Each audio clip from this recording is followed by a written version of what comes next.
Boa noite, irmãos. Tudo bem? A paz do Senhor, né? Como é que estão? Tudo bem? Glória a Deus, né? Que bom que todos estão bem. Louvado seja o Senhor que nos concedeu mais a chance, uma oportunidade de estarmos debruçados sobre a palavra de Deus, né? Aprendendo, né, com uns aos outros. Isso é muito importante no crescimento, né? Como igreja nossa. Então, que Deus possa continuar a abençoar vocês, que têm realmente entendido a importância desse momento nosso que nós temos aqui. E vamos então iniciar, queridos, fazendo uma oração, agradecendo a Deus por esse momento que Ele nos concedeu. Glórias ao Senhor. Glória a Deus. Vamos lá. Oremos. Senhor Deus, querido Pai, agradecemos a Ti, ó Deus, por essa oportunidade, Senhor. Agradecemos, Pai, porque nós, Pai, nos baseamos cada vez mais, Pai, em Ti, Deus. Sabemos que a importância que existe, Pai, na comunhão e no aprendizado da Tua palavra, ela é, Senhor, fundamental para o nosso crescimento. Agradecemos porque o Senhor, Pai querido, nos trouxe para cá e que tem se alegrado de todos nós, Pai, porque a respeito da tua palavra, a qual nós estaremos aqui falando, ó Deus. Ó Deus, tu possa continuar a operar em nossas vidas, que possamos cada um de nós, Pai, sermos instrumentos, Deus, para onde quer que estejamos, Pai, trazendo conhecimento a um povo que está perdido, que está sem conhecimento. Ó Deus, que possamos aqui absorver cada vez mais, Senhor, tudo concernente à tua palavra. Ah, Pai, que abra o nosso entendimento, a sabedoria, que possamos guardar e cada vez mais, Senhor, estar pronto, Senhor, para cada dia mais estarmos mergulhados dentro de uma palavra, Pai, que o Senhor nos entregou, Senhor, ó Pai, nos deste. Ó Deus, que tu possa ser o centro desta noite, seja conosco e que possamos aproveitar o máximo desse tempo qual o Senhor tem nos dado, ó Pai, neste lugar. Em o nome do Senhor Jesus, meu Deus, tu possa continuar a preservar em nossos corações o sentimento de estarmos sempre fazendo a tua vontade. Abençoa cada vez mais, Pai, a esses irmãos que têm prezado pela tua palavra, prezado pelo aprendizado, que tem entendido, Pai, que a tua palavra é muito mais importante do que tudo, Pai, em nossas vidas. Ó Senhor, que tu possas continuar trazendo em nós, Espírito Santo, esse sentimento, esse desejo pela tua palavra, em nome de Jesus. Seja conosco, Pai. Guarda-nos, proteja sempre, nos livre de todo mal, abra o nosso entendimento, que possamos continuar focados, Pai querido, a aprender mais e mais da tua palavra, em nome de Jesus. Nós te agradecemos por esse momento que o Senhor tem nos concedido, Senhor. Seja conosco, porque sem ti nada somos e nada podemos fazer. Em o nome de Jesus, Pai, fique conosco. Possamos sair daqui, Pai, totalmente alegres e revigorados, pois fizemos, Pai, a melhor escolha que poderíamos ter feito. Estar aqui falando, Pai, a respeito da tua palavra. Em o nome de Jesus agradecemos e te pedimos. Amém, Jesus. Graças a Deus. Amém, irmãos? Posso se assentar? Glória a Deus. Glórias ao Senhor. Glórias a Deus. Glórias ao Senhor. Quem se lembra da última vez que estivemos juntos? Alguém lembra? Sobre o que falamos?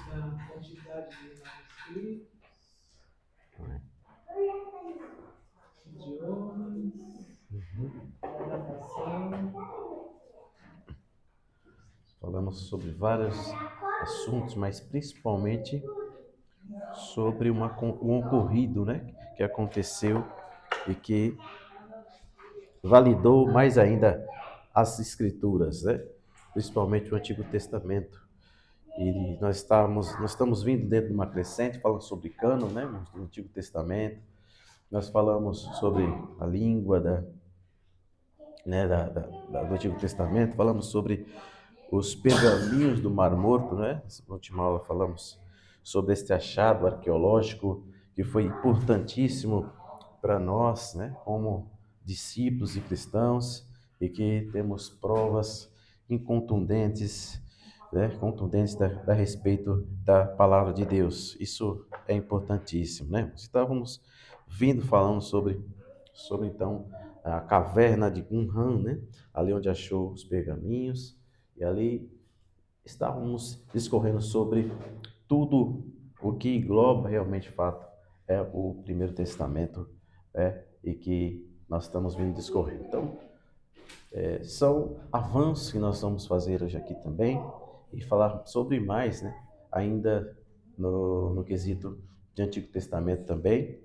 São tantas coisas, né, que envolvem as Escrituras, né? Principalmente quando se trata das Escrituras hebraicas, né? E também nosso Antigo Testamento. E hoje vamos continuar a falar sobre isso. Vamos falar sobre o cano ainda, né? E esgotar ainda, mas existe mais um fato importante dentro disso que aconteceu, né? Dessa saga como nós estamos caminhando. Glória a Deus.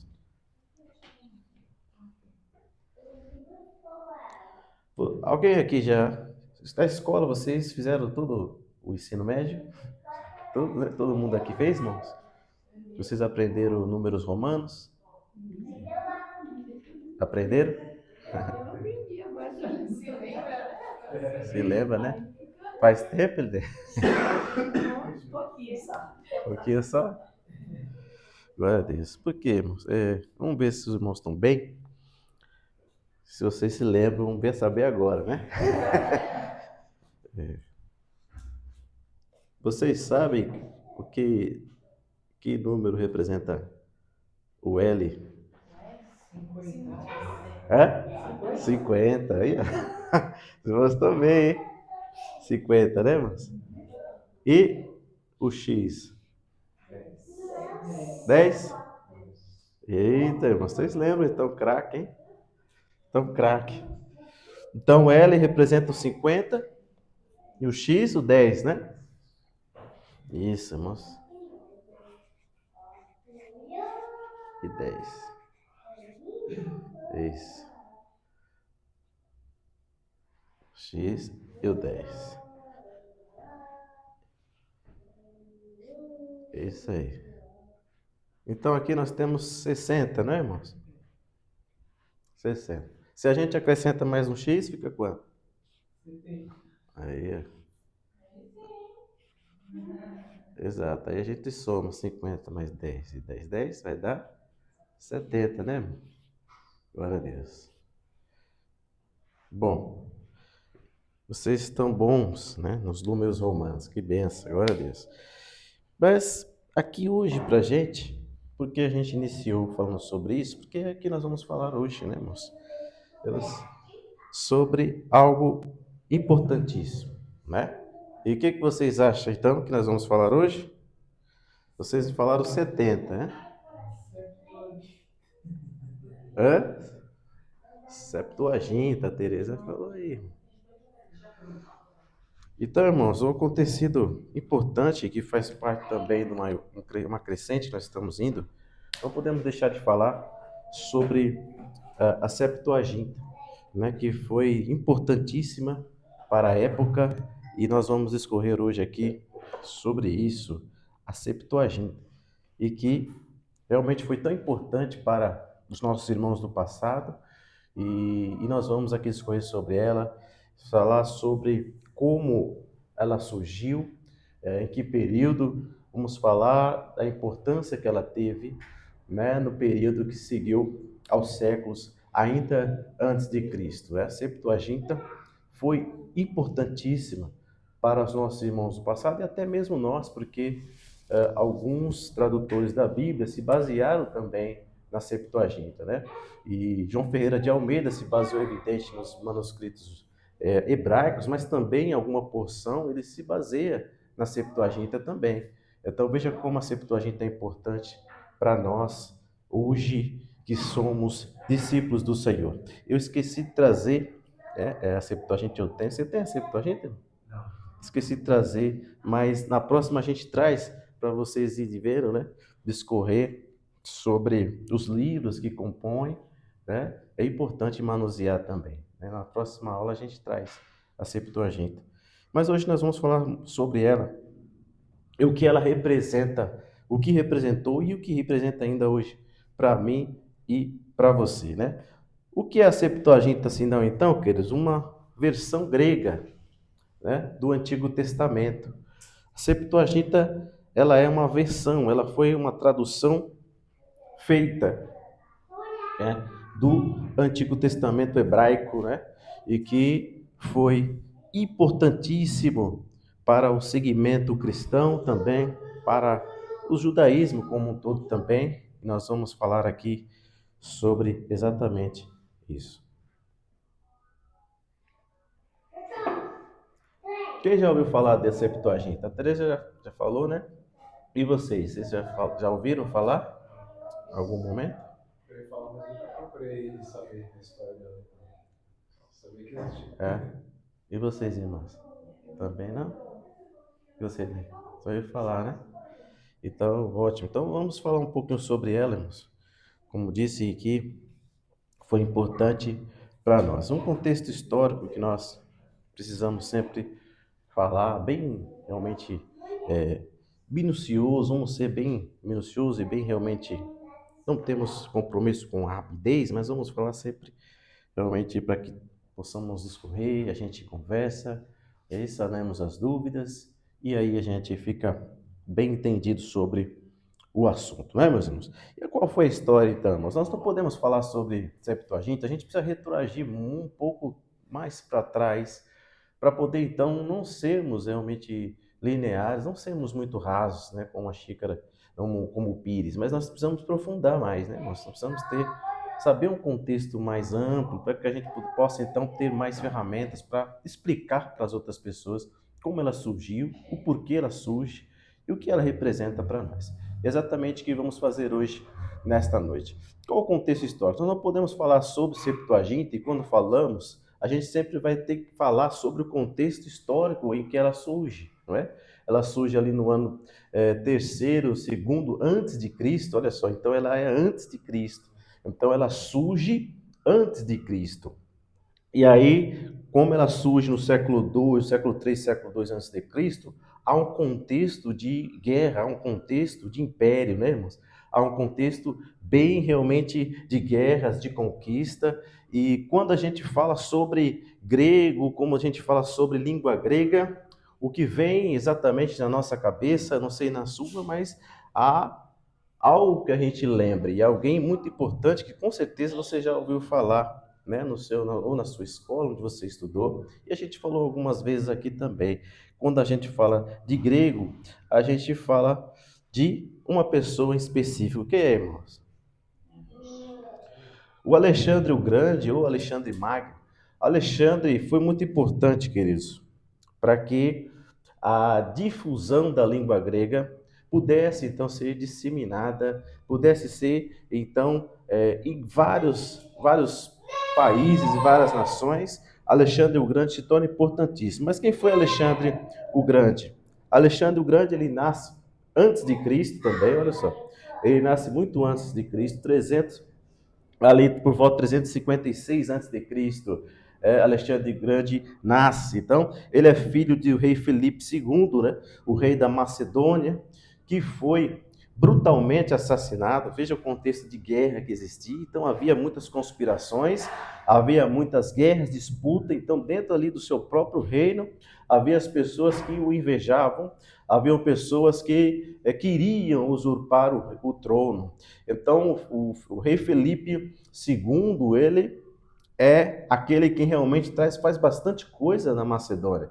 Então, os olhos dos inimigos, e muitas vezes dentro do seu próprio rei, queria o matar. Isso que aconteceu. Então, ele foi assassinado, Felipe, o pai de Alexandre, foi assassinado brutalmente, e aí fica então Alexandre o Grande. Alexandre o Grande, então, ele herda o trono.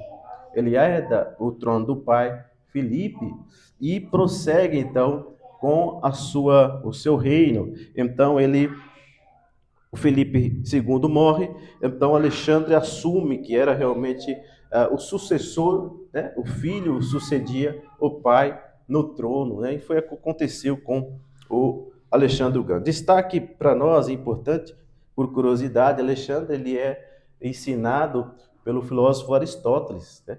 Então você veja como Aristóteles então é aquele professor que vai influenciar Alexandre. Então, muito do que Alexandre aprende, o conceito que ele aprende, o que ele quer como, a visão que ele tem como império, vem desse professor Aristóteles, que você já ouviu falar de Aristóteles? Já viu? Filósofo, todos, né? Muito famoso. Aristóteles, então, foi que influencia profundamente Alexandre o Grande dentro de uma cultura grega, uma filosofia, e aí Alexandre, então, ele está já embebedecido com essa cultura helênica, então ele quer então passar para onde quer que vá conquistar essa cultura da Grécia, né, irmãos? E ele conquista, né, muito mais do que seu pai. Alexandre, tão cedo, muito jovem ainda, ele vai conquistar, ele vai atrás, sai com os seus generais, com o seu exército e quer conquistar. Ele é muito ambicioso, não como o pai, mais ainda do que o pai Filipe. Então ele vamos conquistar o que a gente vê, a gente vai conquistar. Essa era a ambição de Alexandre o Grande. Ele queria, onde quer que fosse, conquistar os territórios, os impérios. E é isso que ele faz. Então, rapidamente, ele pega o seu exército e vai em busca de mais conquista. Não só a Macedônia o bastava para ele, ele queria conquistar mais, ele queria ir em outros lugares. E ele conquista, irmãos, um território gigantesco. Ele conquista muitas terras, muitas nações. Ele realmente é alguém que é destemido. E veja bem, em 336 ele se torna rei antes de Cristo. Então ele prossegue, então consolida rapidamente seu poder. Então ele é alguém que realmente consegue consolidar, consegue então atrair muitos dos generais a qual ele mesmo escolheu e vai em busca de outras nações. Então o Império Persa, por exemplo, Alexandre o Grande conquista. Veja como Alexandre o Grande ele está realmente decidido em busca de conquista. Então, veja bem a Pérsia. Nós ouvimos falar Pérsia, né, na Bíblia, por exemplo, ali nos livros proféticos. Então, ele vai e conquista também a Pérsia, né, derrotando quem? O rei Dario. Quem já ouviu falar de Dario? Dario III. Então, ele vai e conquista. Então, é difícil, porque Dario, o rei persa, ele era muito forte. Ele tinha sobre ele muita gente, muitos soldados, muitos generais. E aí Alexandre consegue então derrotar Dario III. Olha só, então veja como Alexandre era realmente um grande líder que conseguia através de estratégias vencer até generais muito maiores do que ele, como Dario que foi. Então ele derrota Dario em batalhas muito significativas. Quem não se lembra de Issus também, Gaugamela, né? 331, 333, as batalhas famosas que a gente vê muitas vezes pela televisão, a conquista de Alexandre, né? Os filmes, a gente consegue ver ali o que foi, nem muitas vezes, não um todo, mas um verniz daquilo que foi as conquistas de Alexandre o Grande, né? No território ali de Pérsia, né, irmãos? Então ele avança, ele para esse não está satisfeito ainda, ele continua a avançar. Então ele já vem mais para a Ásia também. Então ele quer não só ali Grécia, Macedônia, não só Pérsia. Então ele quer avançar mais. Então ele vai para o Egito também e consegue também avançar o seu reino, as fronteiras ele consegue ainda avançar ainda mais. Então ele vai para o Egito e ele ali no Egito ele mesmo funda uma cidade. Quem sabe? Ele funda uma cidade. Exato, né? Tem o seu nome, né? Alexandria. Então, por quê? Alexandre, então, vou fundar a cidade aqui, vou colocar o meu nome. Então, vai ser Alexandria. Então, Alexandre o Grande, queridos, é quem funda Alexandria. Alexandre o Grande, então, ele chega, olha quão longe ele chegou. Então, ele até o Egito, olha, já está no Egito. Conquista ali o Egito e funda ali a cidade de Alexandria. Então, ele expande ali depois, vai até a Índia, ali Afeganistão, e expande seu império por mais de 5,2 milhões de quilômetros. Olha só quanto lugar Alexandre o Grande conquista. Então veja como ele foi, irmãos. Então, isso de uma maneira muito precoce. Irmãos. Por quê? Alexandre, ele é novo ainda, ele é um jovem. Ele, quando sai ali para conquistar as terras, principalmente a Pérsia, ele está novo, ele é um jovem, muito jovem, e com muita tenridade, porque ele conquista tantos impérios, e ele é muito persuasivo, ele é muito bom naquilo que faz, e sobre a batuta dele está muita gente boa, generais realmente muito bons estrategistas. Mas ele é muito novo e morre muito precocemente também, né? Com 32 anos, Alexandre o Grande morre. Olha só. Olha o tanto que ele conquistou. Olha o tanto de lugares que ele foi. Mas veja que ainda novo. Então, de uma maneira precoce, com 32 anos, ele morre ali de uma maneira. Não há um consenso, né? Muitos falam que ele morre doente, né? Com febre, está com muita febre, doente. Outros falam que muita gente fala que ele foi assassinado, morto, envenenado, né? Mas outros falam que ele foi realmente acometido de uma doença. Qual foi a doença? Lembra? Malária, né? Isso, malária. Então ele pega ali essa malária e muita febre. Então os médicos da época não conseguem ali realmente fazer muita coisa e ele morre precocemente. Tem um filho, né? Ali, mas o filho ainda é muito novo. O filho é muito novo, então o filho não vai conseguir herdar o trono do pai. Então, por ser novo ainda tem a criança não conseguiu, né? As pessoas não conseguem ser rei. Ainda que na Bíblia nós vemos o exemplo de Josias, né? Josias. Exatamente, bem lembrado. Mas aqui parece que havia algo que não quiseram colocar ele. O que o seu correto era ele ser o rei, o sucessor do trono, também vir do filho de Alexandre o Grande, assim como foi com Felipe, seu pai. Mas as disputas eram muito grandes. Então, os generais estavam de olho, é claro, no trono, né? Estavam de olho no ocupar o lugar de Alexandre o Grande. E o reino, então, é dividido, né? Como os generais queriam, né? Ser dividido esse reino de Alexandre o Grande. Morre precocemente, e aí, com 32 anos. Em 323 ele morre, e aí há uma briga entre os seus generais para ocupar o seu lugar. Mas falando um pouquinho sobre o que ele fez, aonde ele conquistou. O objetivo de Alexandre o Grande era um objetivo que ele aprendeu do seu professor Aristóteles. Ele queria impor a cultura grega aonde quer que fosse. Ele queria que esse legado e a língua grega, olha só a importância, porque a gente faz toda essa volta para poder falar de Septuaginta. Quando a gente fala Septuaginta, nós temos que falar sobre Alexandre o Grande, porque foi Alexandre o Grande, irmãos, que dissemina então essa cultura grega. É ele quem dissemina essa língua, onde quer que ele conquistava, então ele colocava a cultura helênica para que as pessoas seguissem, para que as pessoas então pudessem então ter, assim como os deuses, assim como tudo aquilo que envolvia a cultura helênica grega, ele colocava para as pessoas seguir. Então a língua grega ela foi disseminada muito longe, mais de, quando você falou aqui, mais de 5 milhões de quilômetros. Então veja onde ele iria, onde ele estava, essa cultura ia junto com ele. E ele era realmente alguém que queria que todo mundo conhecido tivesse a fala grega. Então, automaticamente, a língua materna da pessoa era suprimida, era sucumbida pela língua grega. Então, as pessoas não falavam mais a sua língua materna, elas falavam o grego, aprendiam o grego. E aí, por isso, essa expansão da língua, meus irmãos. Essa língua avança, então ganha muitos lugares. E Alexandre, então, faz isso. Mas o reino é dividido. E agora? O reino é dividido, mas os seus generais tinham aprendido esse ideal também. Então não para esse processo da língua disseminada. Então por quê? Os seus generais já aprenderam com ele. A visão de Alexandre foi colocada para os seus generais também. E eles também eram adeptos exatamente daquilo que Alexandre o Grande pensava. Então não se para o processo, ele avança ainda mais. Então a língua continua a ser disseminada, ainda continua a ser ido para frente. E os generais que são ali abaixo de Alexandre o Grande, são esses. O reino, então, ele é dividido. O império, na verdade, é dividido também. Então, esses são os 4 generais que Alexandre o Grande tinha abaixo dele. Então, Ptolomeu, Seleuco, o Cassandro, Lisímaco, são esses os generais que então vão realmente dividir, vão realmente, cada um fica com um pedaço desse seu império.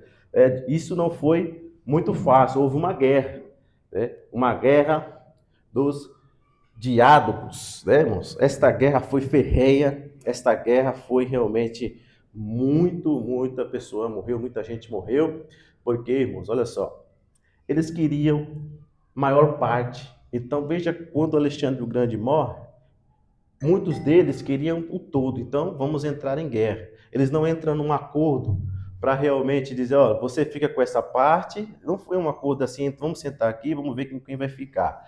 Eu fico com um, você fica com o outro e assim tudo bem. Ah, não, eu não gostei dessa parte, eu quero mais. Eu quero ficar com mais, né? Ah, também eu não gostei da parte que você ficou, então eu quero mais. E aí não se resolvia na mesa de negócio, ali para sentar na mesa para realmente discutir o que eles queriam, não há um consenso, então. Por isso precisa de guerra.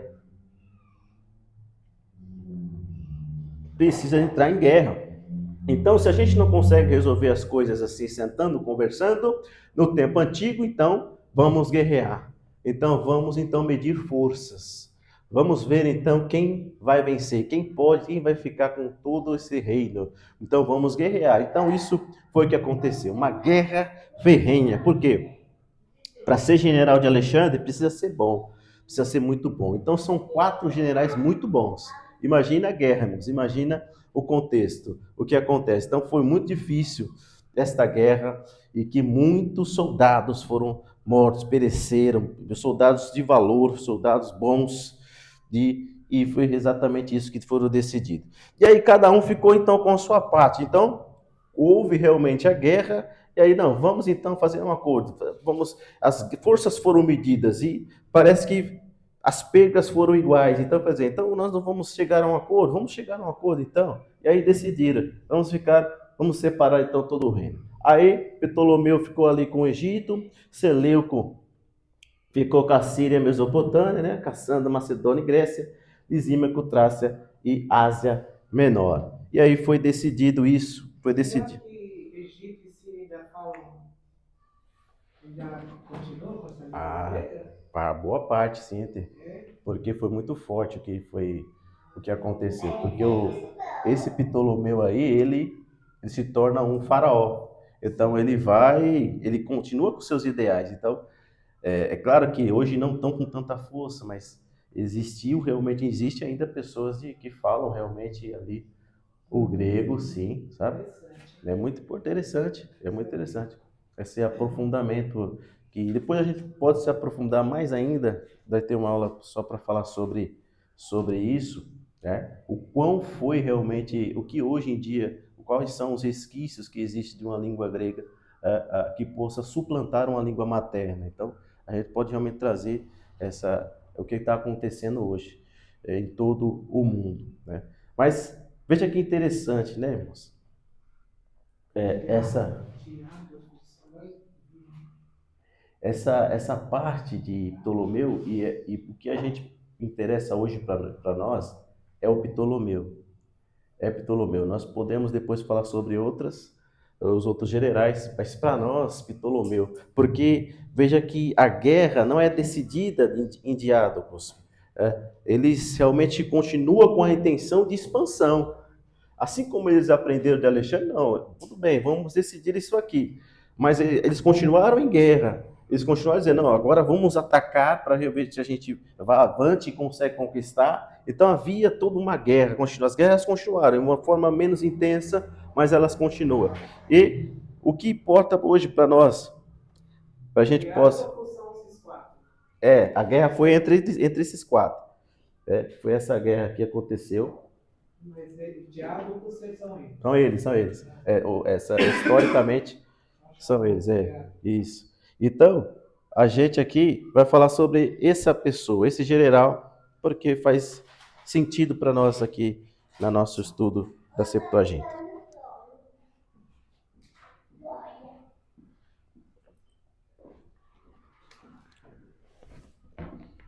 Alguma pergunta aí, irmão, até aqui? Vocês estão conseguindo entender? Comenta aí, irmão. Essa guerra deles é justamente a que está profetizada, né, em Daniel. não é? Daniel 11, profetiza que vai ser, que iam dominar, Ah, sim. depois vai ser dividido, né? Boa. Sim, Daniel, ele fala realmente dessa. Exatamente. Veja como aí a gente faz essa ligação importantíssima, histórica. Contexto histórico é aquilo que realmente foi profetizado, realmente, dessa divisão, né? Que iria acontecer de fato. O reino dividido, a gente tem ali a estátua, lembra? Os reinos, realmente, o grego, né? E depois vem o romano. Isso. Vocês lembram da estátua de ali? Que Daniel ele consegue ver? Então veja que isso aconteceu de fato. Então houve o reino dividido. Depois os romanos vão realmente entrar nessa questão toda, né, irmãos? Então veja como é importante a palavra se cumprindo, né? A profecia se cumprindo. Isso. Posso só ler? Posso Lê, ler? lê. 11, 3, o Daniel 11, 3 e 4 fala exatamente o que aconteceu. Depois se levantará um reino valente, que reinará com grande domínio, e fará o que lhe aprouver. Mas estando ele em pé, o seu reino será quebrado, e será repartido em 4 ventos do céu.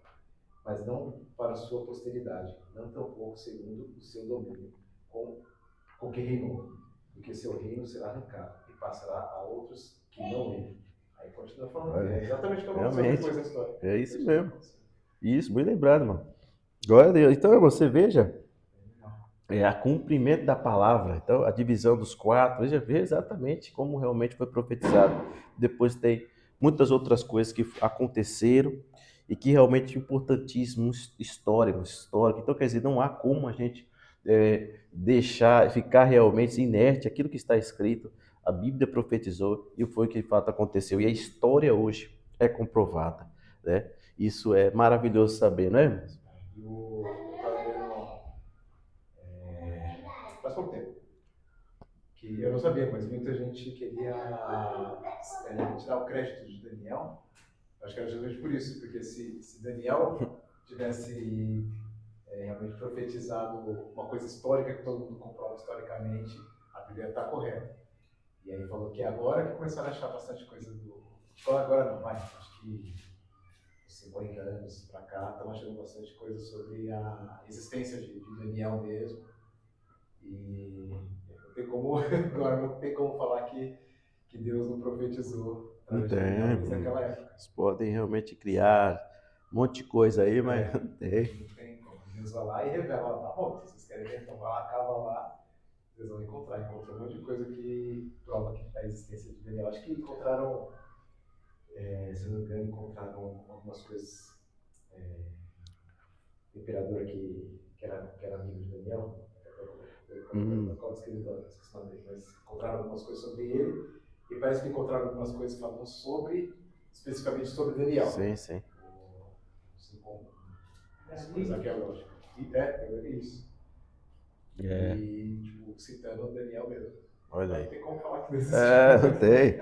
Então você vê, tentam, mas não consegue, né? Não conseguem realmente inibir o acontecido. Aconteceu, é fato. Não tem como, irmãos, retirar. E glória a Deus por isso, né? Porque cada vez mais a Bíblia ela é comprovada, ela é historicamente, ainda que as pessoas queiram realmente esconder, ela é comprovada.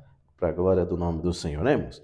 E aí, irmãos, vamos falar um pouco sobre este general, que é o Ptolomeu, que é importante para nós, o entendimento nosso sobre Septuaginta, e a gente vê como a gente vai construindo, irmãos. Então, desde o começo, nós estamos falando dentro do contexto histórico, o que acontece com Alexandre, seu pai, e os nuances que está em volta dele, esses generais, a briga que tem, essa guerra, e vamos falar sobre este general que se tornou um faraó no Egito. Ele é um faraó que se torna ali importantíssimo, fundador ali da dinastia ptolomaica, né? Ptolomeu é o primeiro dessa dinastia ptolomaica. Ele expande, ele faz crescer mais ainda o Egito, então ele faz muitas melhorias, consolida o domínio helênico no país. Então ele consolida aquilo que Alexandre já estava fazendo. Lembre que Alexandre, ele funda a cidade de Alexandria. Então, funda a cidade de Alexandria. Então, esse Ptolomeu vai então, continuar essa expansão do helenismo, e ele faz isso. Tanto é que ele coloca, então, Alexandria como a capital do Egito. Então, é Ptolomeu quem faz da Alexandria a capital do Egito. Alexandre funda a cidade, mas Ptolomeu ele vai mais além. Então, vamos colocar Alexandria como a capital do desse território. Então, ele faz isso. Ele constitui Alexandria como a capital do país, dessa nação. Ele assume o controle e faz muitas coisas ele faz nesta cidade. E Alexandria está aí, né? Os tempos a qual ele expande e faz muitas coisas, muitas melhorias, ele cresce ainda mais esta região, né, que está ali no Egito. Importantíssimo Alexandria, porque é em Alexandria que nós temos um desenvolvimento muito grande de cultura, de escritura, pensamentos da época, né? É um lugar onde cresce rapidamente, né? E aonde tem um centro de inteligência, um centro de realmente de expansão, né? Intelectual, tanto também de livro, porque é em Alexandria que tem uma biblioteca, né? Uma das maiores bibliotecas, irmãos, que já existiu, não é? Isso, exatamente. Olha quão importante Alexandria. Então você veja, para a gente ter uma ideia de como Alexandria floresce, de como Alexandria se torna esse centro de cultura, é realmente esse centro de pensamento, é uma biblioteca ali surge realmente enorme, muito, muito importante. Alexandria foi para o mundo inteiro, irmãos, não só para nós, mas para o mundo, porque é um centro que se expande e a cultura é disseminada, os livros são guardados, bibliotecas, ela é ali fundada, para que a gente possa entender essa expansão, esse impacto duradouro dessa cultura em áreas tão distantes, né, como o Egito, e ali ele cresce bastante, através exatamente de Ptolomeu, que realmente faz essa expansão, herdando realmente, de fato, a lei de Alexandre o Grande. Bem, meus irmãos? Alguma pergunta, querido?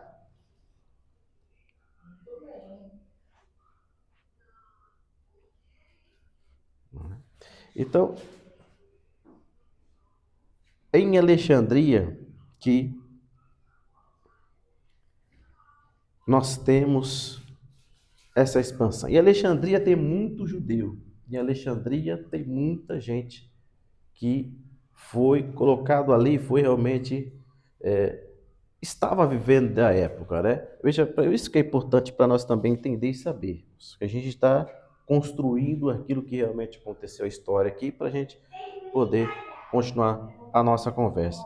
E aí, queridos, a data que foi, né, essa Septuaginta que foi realmente escrita, a gente precisa falar sempre entre os séculos terceiro, século II antes de Cristo, né, algo histórico, algo importantíssimo para a disseminação, né, da Septuaginta.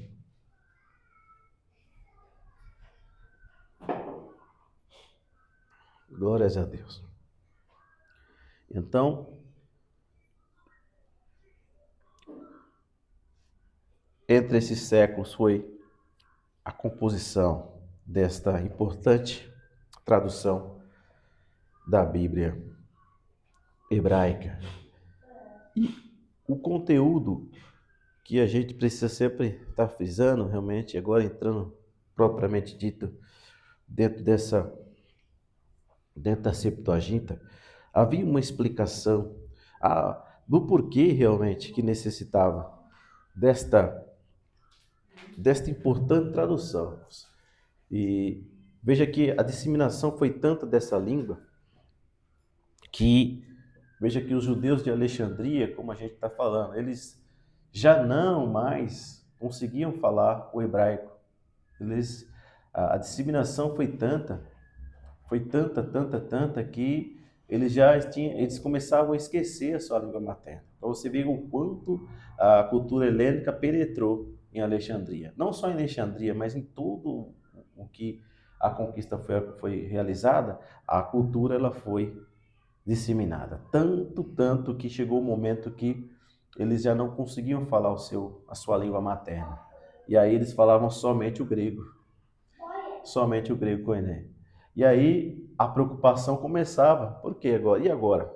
Como nós vamos então ler a lei? Como vamos ler aquilo que nossos pais ensinaram para a gente? Se está em hebraico, como agora vamos carregar dentro de nós as palavras de Deus? Então a preocupação começou a ficar muito gigantesca. E aí a Septuaginta surge como uma tábua de salvação para eles. Porque agora, com a tradução, eles vão poder então voltar a ler a lei, né? Voltar a realmente ter acesso às coisas de Deus. Veja como isso é importante. Foi importantíssimo, porque senão haveria um romper. Então, iria se esquecer daquilo que realmente os seus pais ensinaram, trazendo realmente a, o Pentateuco, né? A lei, a instrução, para que eles pudessem continuar a observar. Então, o conteúdo da Septuaginta, ainda falando um pouco sobre do porquê a Septuaginta, do porquê ela se torna importante, exatamente porque precisava se ter uma tradução da Bíblia hebraica para que aqueles que iriam ali nascendo tivessem a oportunidade de saber o que era a lei, saber os livros que Moisés escreveu direcionado por Deus. Então, é exatamente por isso que é importante a Septuaginta e foi importante para os judeus da época. E o seu conteúdo, primeiramente, então, e muita gente às vezes confunde muitas coisas, porque aí a gente tem que separar as coisas. Porque, primeiramente, foi feita a tradução do Pentateuco, né? Então, primeiramente, a tradução feita foi dos livros da lei, né? E aí, os livros da lei, vocês sabem exatamente de cor, que é Gênesis, né, irmãos? Êxodo, Levítico, Números e Deuteronômio.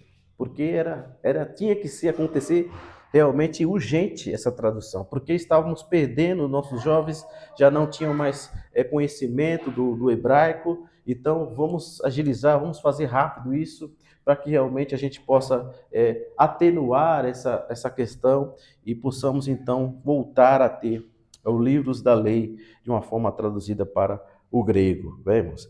E a história conhecida, a gente comumente vai falar agora um pouquinho sobre ela e como ela surge, né, irmãos? Para que realmente chegasse então aos judeus ali de Alexandria. Ela realmente tem aí uma história. Qual é essa história? A história que aconteceu, meu irmão, foi que houve essa necessidade. E o que eles fizeram? Então, eles trouxeram para Alexandria vários anciões, diversos anciões, para que isso pudesse acontecer. Para que a tradução da Bíblia hebraica pudesse ocorrer para o grego, precisou trazer de gente que conhecia. Precisou de gente que era versado tanto no hebraico como no grego. Então, eles fizeram um catado, né? Foram ali escolhendo os eruditos, realmente que entendiam, né, desta língua, para que pudesse então traduzir para o grego. E foi constituída então uma quantidade que a história conta de anciões. Você sabe quantos foram?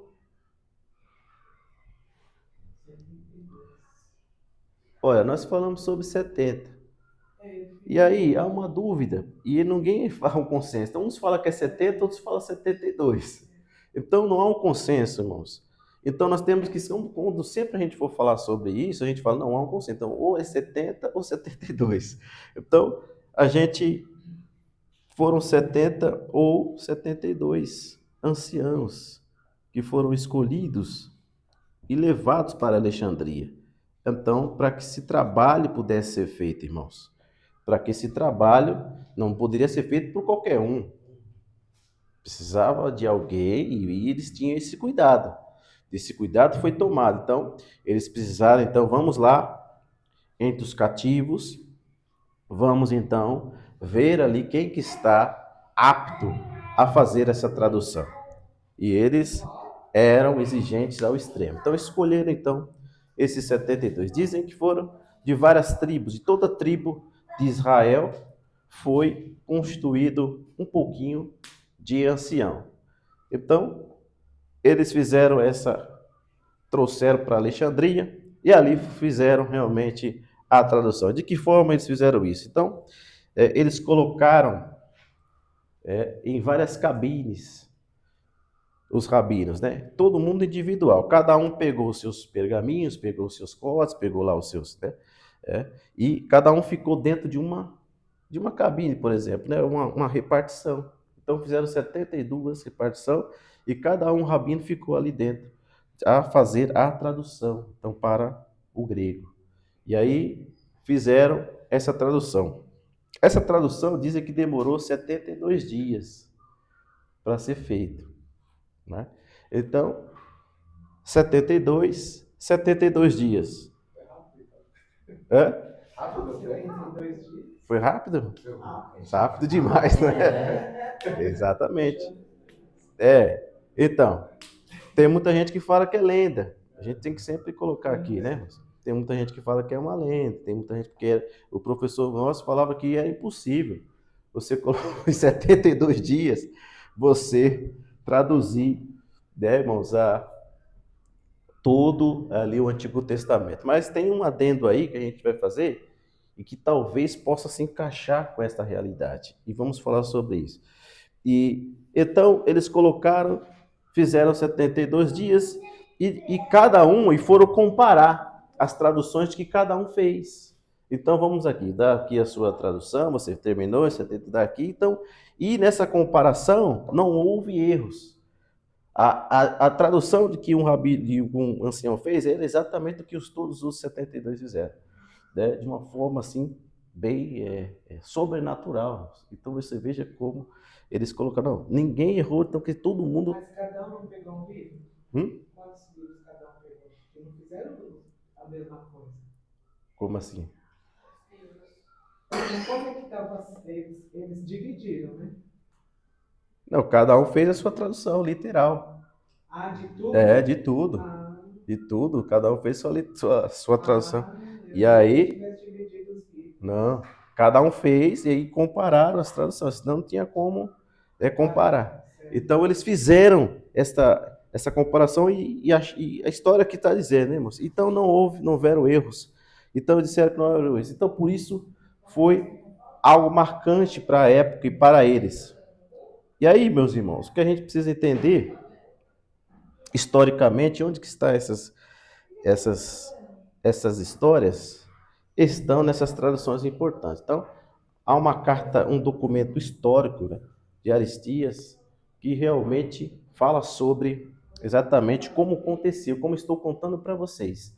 Então, o que diz que aconteceu, eu estou contando através de uma documentação que existe. Essa carta é um documento importantíssimo da época que trata e fala exatamente como aconteceram as coisas.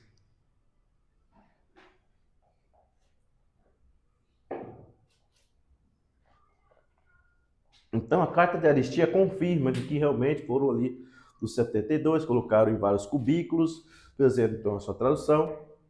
Filó de Alexandria, um filósofo muito importante ali do primeiro século, também ele se movimenta e nos seus escritos há realmente esses detalhes do que ocorreu, né, nessa história e como aconteceu tudo isso dentro dessa formação e daquilo que foi traduzido a Septuaginta. E aí também temos o historiador Flávio Josefo, que também fala a respeito da Septuaginta e como foi desenvolvido. Então nós temos essas três importantes tradições: documentos importantes, filósofo importante e um historiador que conta exatamente no seu livro. Josefo fala que foi dessa forma que aconteceu. Só que aí esse adendo que a gente coloca aqui e que Josefo fala no seu livro, que ele fala ali, ele fala que o que foi traduzido esses 72 anciões, o que foi traduzido, ele fala que foi o Pentateuco. Foi o Pentateuco que foi traduzido. Então, não toda os livros, as três partes, né, como a gente aprendeu a lei, os profetas, os escritos. Então, isso se deu somente o Pentateuco, somente os 5 livros, então, que foi feita essa tradução. E ele fala exatamente no seu livro, que foi o Pentateuco que foi traduzido para a língua grega. Aí ficou mais fácil, mesmo assim, né? Há um tempo realmente curto para que se pudesse fazer. Mas essa é a polêmica que existe aí, irmãos. E aí, meus irmãos, depois então que escritores cristãos foram dar continuidade ao trabalho, né? Então, primeiramente, o Pentateuco, depois foi por isso que há um período do século II, século III ao século II. Então, a ordem cronológica ela decresce. Então, esse período todo é que a gente tem como uma formação de todo, então, a parte, a literatura hebraica, né? Todo, então, o restante dos históricos, livros históricos escritos, os profetas. E aí, não mais por judeus, mas por escritores cristãos que pegam, né? Tem essa capacidade de pegar e traduzir o restante para a língua grega do que foi colocado aqui. E assim foi seguido, foi seguido, foi seguido. E temos, então, até o século II, toda a parte, toda a Bíblia hebraica traduzida para o grego koiné. E aí?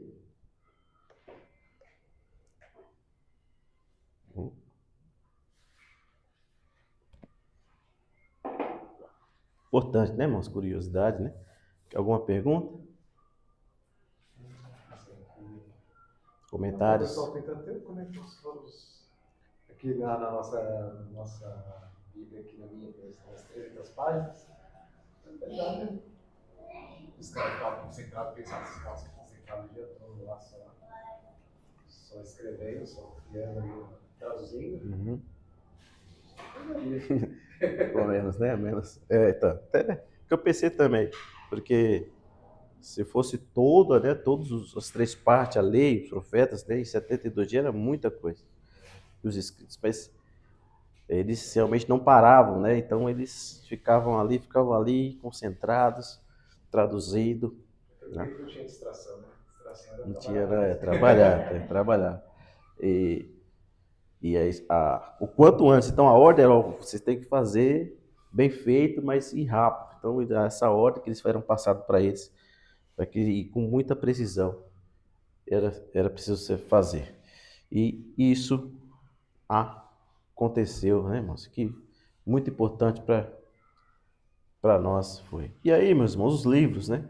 O que compõe então os livros, a Septuaginta, hein, irmãos? Se nós já temos então a lei, foi traduzido, que são os 5 livros de Moisés, aí nós temos os livros históricos também, né? que estão na Septuaginta, que fazem parte da Septuaginta. Então, os livros históricos que também estão na Bíblia hebraica, não é, irmãos? Aí Josué, Juízes, Ruth, né? E aí uma curiosidade, eles chamam ali os livros de Samuel, 2 Samuel, Reis e 2 Reis, de reinos, né? Então temos essa nomenclatura que eles falam. E aí tem 1 Crônicas, 2 Crônicas, Esdras, Neemias, Esther. E aí temos alguns livros que eles falam que são os deuterocanônicos, comumente falado também para a gente apócrifos, né? Que aí tem o Tobias, Judite, o livro de Macabeus, né? De 1º, 2º, 3º Macabeus, 4 também Macabeus. Aí um apêndice da tradição grega.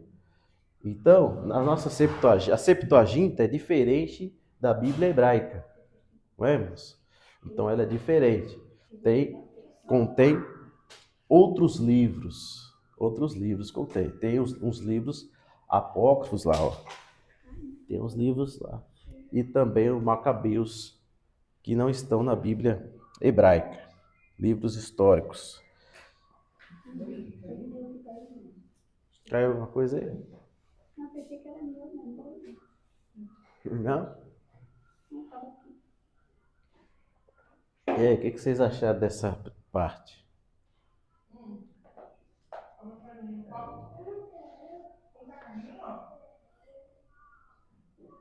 Não sabia que esses outros apócrifos faziam parte do livro. Só tinha ouvido falar, mas não sabia que fazia parte da Septuaginta.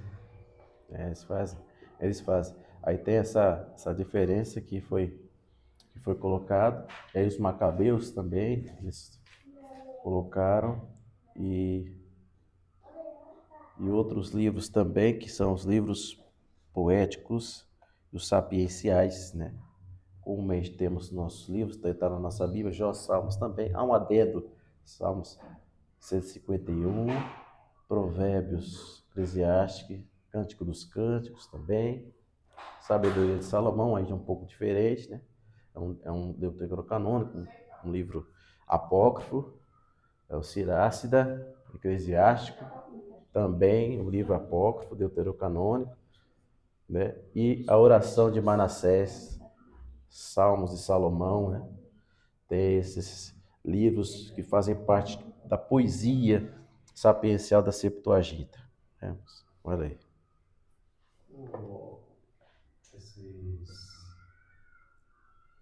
Esses Salmos de Salomão, essas horas aí da oração de Manassés, eles falam de Deus, eles chegam a citar Deus ou acaba sendo só poemas mesmo? A oração, eu não tenho certeza se eles falam, que eu nunca tive curiosidade de lê-los, mas eu não sei, vou te dizer. Depois a gente pode até trazer na próxima aula essa resposta. Aí os profetas maiores, estava escrevendo, irmão? Desculpa, Isso.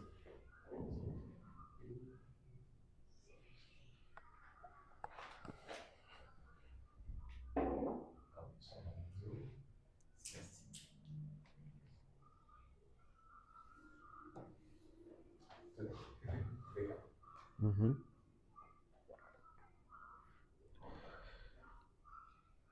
E os profetas maiores, também com mais adendo aí de outros livros, né? Para ali a Baruque e também uma paródia aí no livro de Daniel, Susana e Bel e o Dragão. Tem alguns livros aí que alguns adendos também ao próprio livro, como Daniel, e tem um outro que é um acréscimo que eles também colocaram, né, na Septuaginta. Então, além deles traduzirem, eles acrescentaram esses. Aí, esse pessoal, aí tem que eles falam, há uns eruditos que falam que havia uma distinção. Então, o cano da Palestina ele era diferente do cano de Alexandria. Não há um consenso, também não há provas de que realmente isso aconteceu, mas eles falam que na Palestina eles tinham o cano deles, que eram os 24 livros, e na linha Alexandria eles utilizavam esses cano aí. Então, mas não há provas disso, mas é o que é falado, né? É o que é comentado. Então eles colocaram outros livros, né, no cano deles, para poder então, né, seguir a sua nas leituras que eles fazem lá. Então não há um consenso disso. Então é diferente, há diferença, a gente consegue ver nitidamente, né, moço? Então a Palestina, os judeus, o cânon mesmo, eles ficaram realmente com ali. Então outras coisas fizeram em Alexandria, e incluindo aí dentro da Septuaginta, né, na versão grega deles aí. E que se espalhou muito, né, também a Septuaginta para muitos lugares, que não só Alexandria constitui a fala grega? Porque a gente entende e viu que há uma expansão muito gigante, muito gigantesca. Tem até na Bíblia, em algum momento, que há uma referência onde haviam em Jerusalém helenistas, já ouviu falar ali, no começo de Atos, né? Helenistas, judeus, né? Então veja que havia uma expansão muito grande, até mesmo em Jerusalém. Havia. Quando Paulo foi pregar no Areópago, né, por exemplo. Exatamente, exatamente. Então, e havia lá também judeus. Em todo lugar você vê que quando Paulo ia, havia uma sinagoga. Não sei se você já parou para pensar. Ele ia direto primeiro na sinagoga, para realmente ali falar para eles. Então, havia realmente uma disseminação muito grande. Então, o judaísmo ele cresce e se espalha. A gente tem que lembrar que é um espalhar desde 538, há uma expansão, um espalhar de judeus por todo o mundo conhecido. E aí realmente vem a língua grega e consegue suplantar e fica nessa luta aí. Mas também os profetas menores temos também, né? Os 12, né, que está na Bíblia hebraica, também temos ali, né, como é realmente fato lá. Então, nessa parte dos profetas menores não há acréscimos, né? É como é. Oséias, Joel, Amós, Obadias, Jonas, Miqueias, Naum, Abacuque, Sofonias, Ageu, Zacarias e Malaquias. Não é, irmãos?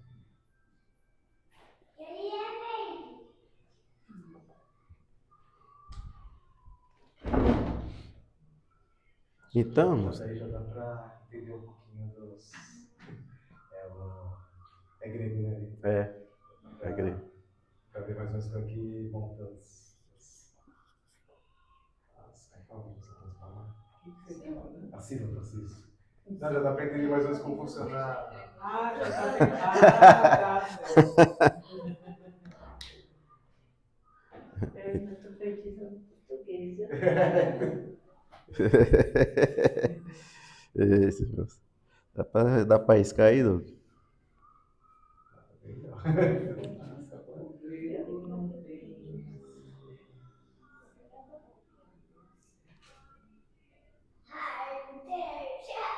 É isso. É isso.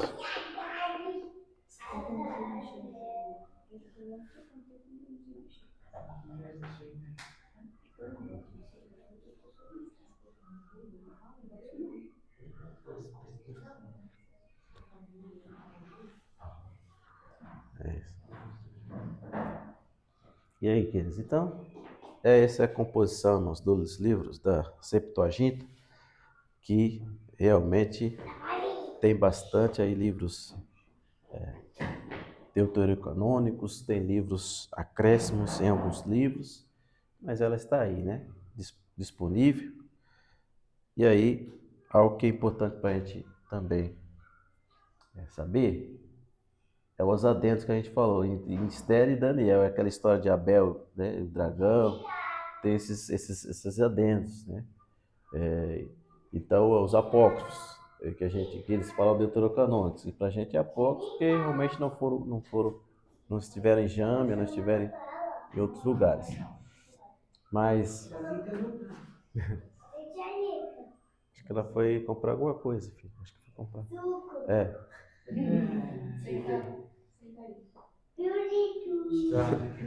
E, então é isso. A Igreja Católica, o cano da Católica tem os Macabeus. Já ouviu, Doug? Tem os Macabeus na Católica, né? Então eles seguem a ortodoxa também, alguns rejeitam, alguns protestantes, né?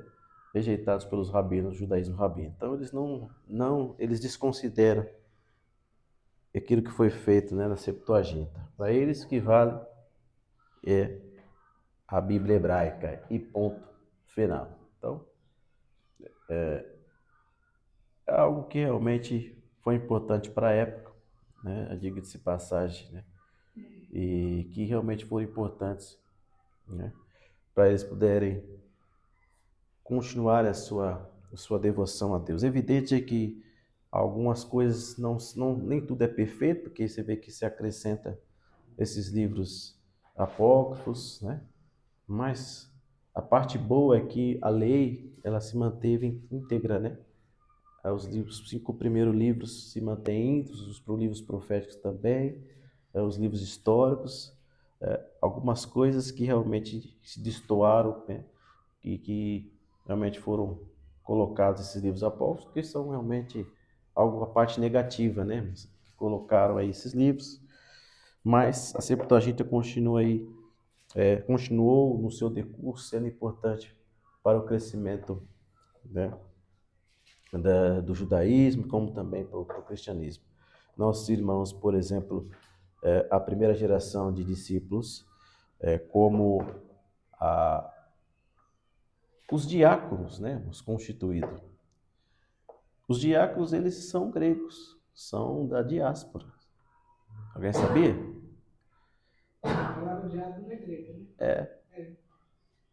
E a constituição, por exemplo, Estevão e os outros, você vê que o nome deles é de origem grega. Então você veja como Jerusalém estava instaurada, veja o conceito. O grego já estava, e eles se utilizam, e muitos dizem que eles se utilizam a Septuaginta. Mas não há um consenso, não há como a gente falar que eles utilizaram esses livros que foram acrescentados. Mas a lei, por exemplo, que Estevão fala quando vai fazer a sua defesa, ele fala exatamente desde lá Abraão, né? Desde tudo que aconteceu, né? Tudo ali, os nossos pais. Ele fala toda a história que aconteceu, né? Então, mas ele diz que ele utilizou-se os livros da Septuaginta, porque eles falavam mais o grego do que propriamente o hebraico. Então, como foi importante para a nossa primeira geração de discípulos essa tradução, e depois o restante, né, da geração que se segue. Mas ela está aí como algo histórico que aconteceu, né, queridos? E a gente temos a nossa Bíblia aqui, né? E que realmente os concílios, o que aconteceu em Jâmia e que foi determinante para que realmente esses livros que a gente tem foram os canônicos que a gente utiliza. Como curiosidade, por exemplo, você pega Macabeus, eu sei que estava perguntando na outra vez, Macabeus é livros históricos, como o historiador Flávio Joséfo, ele coloca muita informação que está em Macabeus. Então, como um livro histórico, de história que aconteceu, por exemplo, a Guerra Macabeia, os Asmoneu, que foram realmente durante 100 anos, eles conseguem conquistar novamente o reino, como isso se deu. Então, como um livro histórico, é muito importante para que realmente a gente... Aí você coloca o livro de Joséfo, que é o histórico, o historiador, e o livro de Macabeu, você vê que ali as informações são todas batem. Porque realmente, de fato, aconteceu, né, a Guerra dos Macabeus, aconteceu esse momento que Israel retoma o protagonismo, retoma Jerusalém, né, antes do cerco, né, antes do cerco que acontece de Tito. Então eles conseguem conquistar de novo o Etíoco Epifânio, aí o general que a gente fala, a outra parte que estavam sobre o outro general, que é Antíoco, que realmente estava ali. Então eles conseguem, pelas forças, vencer, né, ali os gregos estavam tomados Jerusalém. Por 100 anos eles conseguem essa hegemonia. Depois vem Roma e destrói tudo e reconquista, né, o cerco que foi ferrenho, muita gente morre. E aí José está no meio, ele vê o que acontece. E por isso Macabeus também é importante como livro histórico. Os outros acréscimos, Ebel, Dragão, essas histórias aí, né? Essas coisas aí eu não sei, não consigo ler. Ainda não tem essa coisa. Já leu? Alguém já leu esses livros? Não, eu não nem sabia. É, é a questão de Esther também. Então, depois a gente pode também trazer, né, ler. Não são, né, como um conhecimento, né? Isso, né? Então, para que, né, irmãos? Tem até contexto histórico ali, que é importante, né? Isso. Não, Pensavam na época. É que eu tava pensando, deve ser tipo. Vai, um livro. Nossa, na cabeça. Essas coisas todo dia esquece, né? Vai, como se fosse um romance da época que o pessoal gostava de isso. ler. Pô, eu gostei, vou colocar na Septuaginta também, só que eu gosto desse livro. Pois E o é. cara vai lá e coloca. Só que era tipo uma Sim, sim. história assim que talvez contassem só por entretenimento, né? Sabe? Sim. Igual a gente tem um livro por Sim. entretenimento. É. Mas se tem contexto cultural, às vezes é interessante, né? Mas por Tanto isso- é que algumas confissões de fé, algumas confissões colocam muito, eles falam, ó, vamos colocar esse livro, mas não que eles sejam canônicos, mas para ser lido, lidos assim, não que eles sejam inspirados, mas como livros normais. Mas aí as pessoas falam, mas por que colocou né, na Bíblia assim? Então, livro sagrado. deixe separados, mas é uma longa discussão que existe, não é, moço? Mas a gente, muito importante por curiosidade, ler, e como você falou muito bem, há um contexto de época, algumas poesias ali que fala, por exemplo, os livros de Ben Sirac, né, que eles estão dentro da sabedoria dos sapienciais, que tem esses livros aqui, que é ali a sabedoria de Salomão, tem esse Sirácida, né, eclesiástico também. Hoje tem muita gente muitas confissões de neopentecostais está utilizando o livro, por exemplo, de Manassés. Quem já ouviu no Agenor Duque lá? A oração de Manassés. Já ouviram? Eles fazem uma parte lá, eles fizeram muito tempo a oração de Manassés. Teve outro irmão perguntou uma vez, essa oração de Manassés está na Bíblia? E não é um livro que é apócrifo, né? Então você veja, então aquela questão apaga da memória, então aquilo que você realmente teve, você não vai ter mais. Talvez como eles pegam essas coisas, utiliza, tipo, apagar da memória. Uma vez você fumou, então eu vou apagar da sua memória que você fumou. Então quer dizer, aí a pessoa fala, o que aconteceu? Por que você se lembra? Acho que eu já ouvi Já ouviu falar? falar. Então, eles aplicam a oração. Fizeram isso com o cara que bebia. Não foi? Então. Aí a pessoa fala, e cadê você? E você, isso aqui é seu, esse maço de cigarro? Aí, não imagina, eu nunca fumei na minha vida. Então, mas foi a oração de Manassés que ele fez, que fez apagar da memória dele o que... Você acha as coisas dessas? Eles não sabem da TV, né? Acho que não. Na TV? Na TV? Não, tá na internet. Geralmente vem no YouTube algumas coisas dessas. Então eles vai orar na pessoa, a oração de Manassés. Apaga da memória, né, sei o quê. Tipo que Deus me fez esquecer o passado de sofrimento, tá? Aquelas coisas que... E Efraim, tem a oração de Efraim, né? Deus me fez prosperar em terra. Então tem todas essas coisas aí, irmãos. Então ele se utiliza. Os adendos. Esses adendos. Ele se utiliza para realmente, claro, né, ganhar mais adeptos, né? E realmente lucrar. Isso aí, infelizmente, tem acontecido, né, irmãos? Mas tudo eles se utilizam. Mas nós vamos continuar fazendo que a palavra de Deus nos diz, né? E continuar firmes na palavra de Deus. Então, quantos livros temos na Septuaginta? 59. Foi? Foi o último.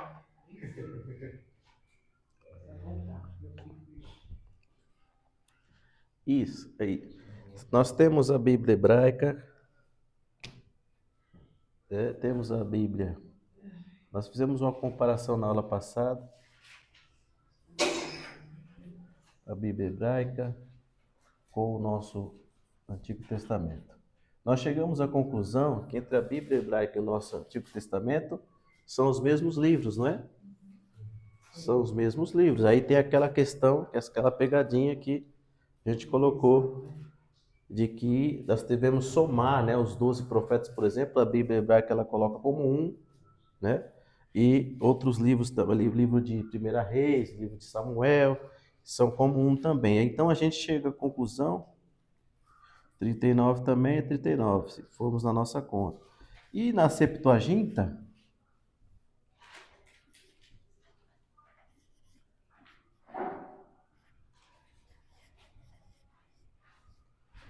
aí você precisa ter certeza dentro da sua cabeça. Os livros da Septuaginta são os mesmos do Antigo Testamento? Sim ou não? Sim. Os livros do Antigo Testamento é o mesmo da Septuaginta?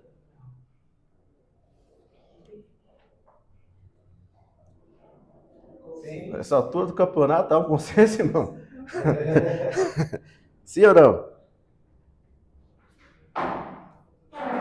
Exatamente os mesmos? Oh, tá melhorando. Eu estou falando o todo. Então, o todo do Antigo Testamento é igual ao da Septuaginta? Não. O todo da Bíblia hebraica é igual ao da Septuaginta? Também não, é, irmãos? Então, nós temos acréscimos, e como nós estamos falando aqui, discutimos, na Septuaginta, e que são livros apócrifos que foram inseridos dentro da Septuaginta, que a gente trouxe aqui vários livros ali, irmãos, que estão essas questões que nós levantamos aqui. Então, irmãos, você já sabe responder para as pessoas que perguntam, hoje você entendeu o que é a Septuaginta, os livros dela têm livros apócrifos e como ela surge, do porquê ela surge, a importância que ela tem, né, na história e que hoje está ainda aí. Então, meus irmãos, como disse, ela é importante porque nós, os tradutores da Bíblia, como por exemplo, o João Ferreira de Almeida, a Vulgata Latina, outros, Jerônimo. Então, em algum momento eles pegam essa Septuaginta então para comparar, para realmente fazer realmente ali as suas traduções possa ser o melhor possível, né? Então ele utiliza, claro, que a maioria dentro da Bíblia hebraica, então ele traduz do hebraico, né, para ali o latim, mas também tem ali a Septuaginta que ele pega em algum momento, ele pega para realmente comparar, para saber de fato se ali está mais ou menos dentro daquilo que ele achava, esperava. Mas não todos, mas o que ele se baseia mesmo é na Bíblia hebraica, mas ali em algum momento, uma porção, ele pega também para saber se está tudo conforme aquilo que ele planejava. Não é? Amém, irmãos? Alguma pergunta? Todo mundo entendeu hoje, irmãos?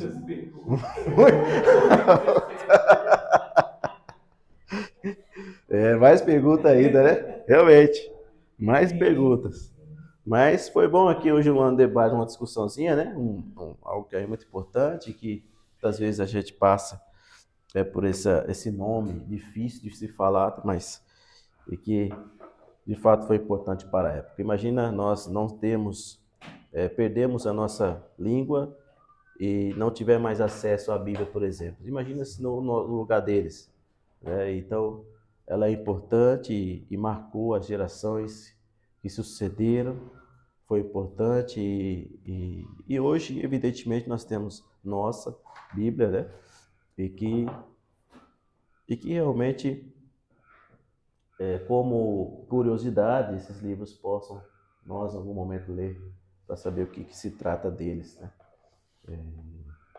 E compará-los e ver se realmente tem algo de se aproveitar. Como o Douglas disse, tem algum nome de Deus, se tem realmente algo dessa oração de Manassés, que a gente sabe que as pessoas estão usando de outra forma, de outra maneira, não para estudo, curiosidade, mas para esquecer, apaga da memória. Então, essas coisas aí que têm acontecido é triste, mas as pessoas terão que ver com o Senhor, né, irmãos? Mas amém, irmãos? Vamos ficar de pé e fazer uma oração. O nosso horário aqui falta 5 minutinhos, mas vamos orar ao Senhor e que nos dê condições o Senhor para continuarmos a estudar, a cada vez mais ter o conhecimento, pois isso é bom para que a gente possa discutir e continuar firme na promessa de Deus. Vamos orar a Deus, agradecer por esse momento. Ó Senhor Deus, nós te agradecemos, Pai, por esse momento. Agradeço por cada vida que esteve aqui, Pai, a qual, Pai, que passamos um momento agradável, falando, Pai, coisas concernentes à Tua palavra. Ó Senhor, que o Senhor possa continuar, Pai, nos dando esse estímulo, Espírito Santo, em nossos corações de querer e mais querer aprender, estarmos sempre, Pai, em aprendizado constante, Senhor, pois o Senhor é aquele que nos traz, Pai, que dentro do nosso coração, Pai, esse desejo, Deus, que eu continue com os meus irmãos, que eles possam continuar firmes, Pai querido, e quando forem perguntados sobre os assuntos aqui decorridos, possam saber e ali, Pai querido, responder de uma forma realmente bíblica e também de uma forma histórica também. Ó Deus, só possa continuar dando sabedoria e entendimento cada vez mais para nós, Senhor. Temos mais e mais afinco e que esses aqui, Pai, que estão, contagiem demais irmãos e que possam entender a importância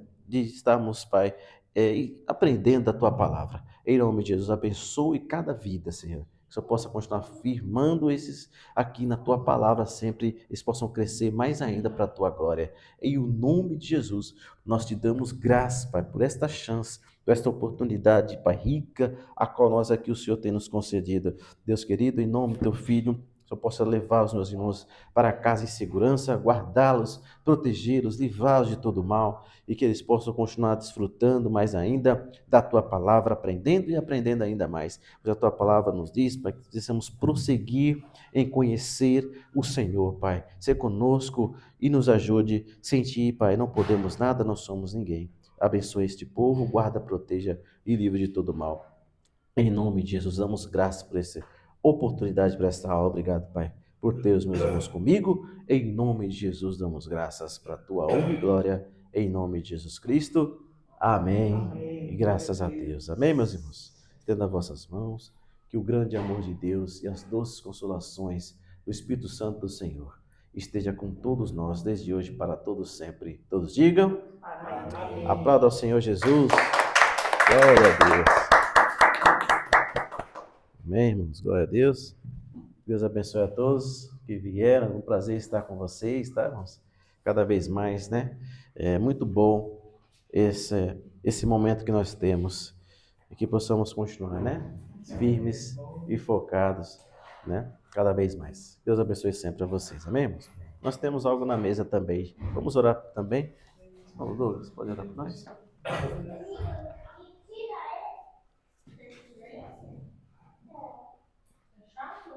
Senhor Deus, amado Pai, obrigado, Senhor, pelo estudo de hoje. Obrigado pelo conhecimento que recebemos, papai. E agradecemos, Senhor, também igualmente que o Senhor tem dado a nós, papai. Obrigado, Senhor, pela generosidade, Senhor, dos irmãos. E obrigado, papai, pelo tempo de cada um. Glória a Que Deus. possam fazer as coisas segundo a tua vontade, Senhor, para agradecer o seu nome e o conhecimento de ti, Pai. Em nome do Senhor Jesus, obrigado, meu Senhor. Amém. Amém. Glória a Deus. Obrigado.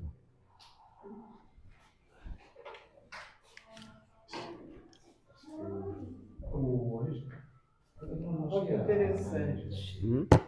Você tem Bíblia Thompson aqui, né? Thompson. Não sei se eu tenho Thompson. Acho que eu tenho, eu acho. Quem tem Thompson não esquece. Deve ter.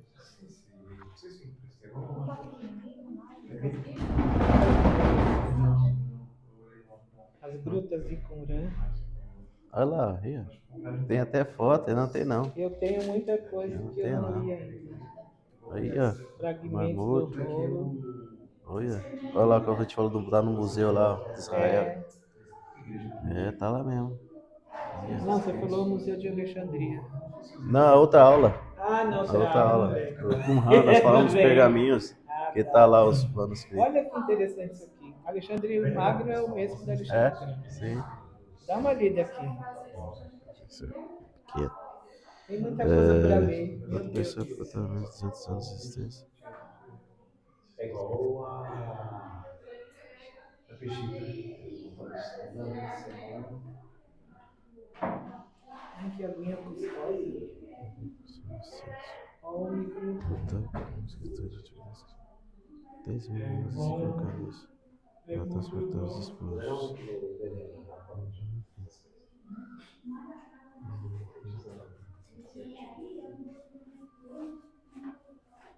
De fé, antes de entrar de Cristo.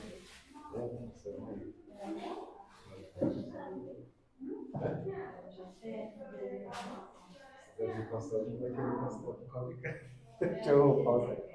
Eu fui dar esse